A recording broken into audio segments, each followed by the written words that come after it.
lươn trai mai lươn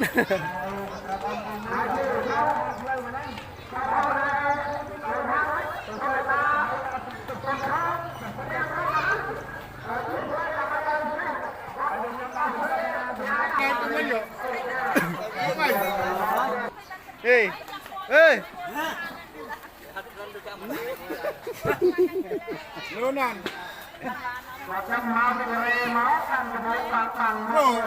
beli lain temanya.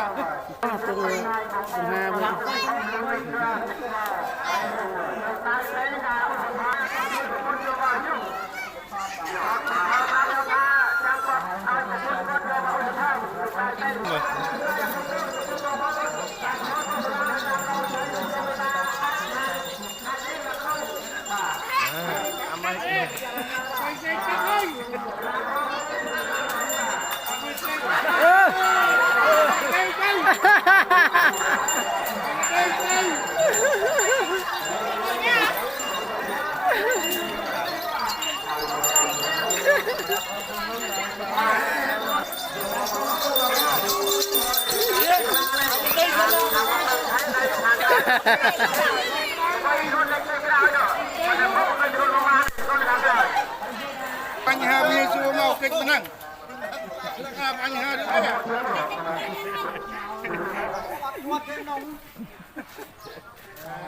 Trong dân beli hai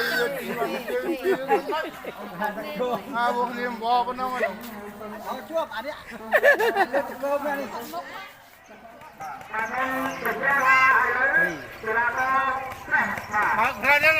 Bác ra đó là. Ở đâu thay không bà?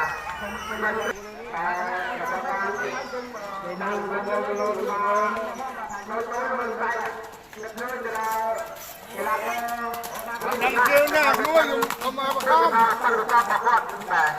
Chưa có ba giờ, tại có cái là không phải mau chia sẻ với lại cây rồi lên nó có tiền luôn.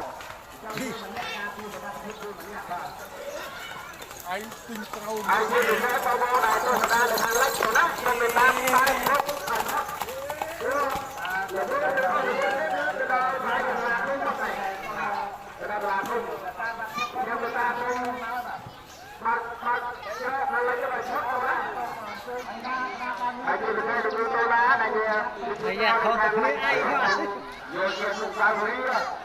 Tôi chia đâu chẳng cao xin lái chứ.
แล้วทอมเลย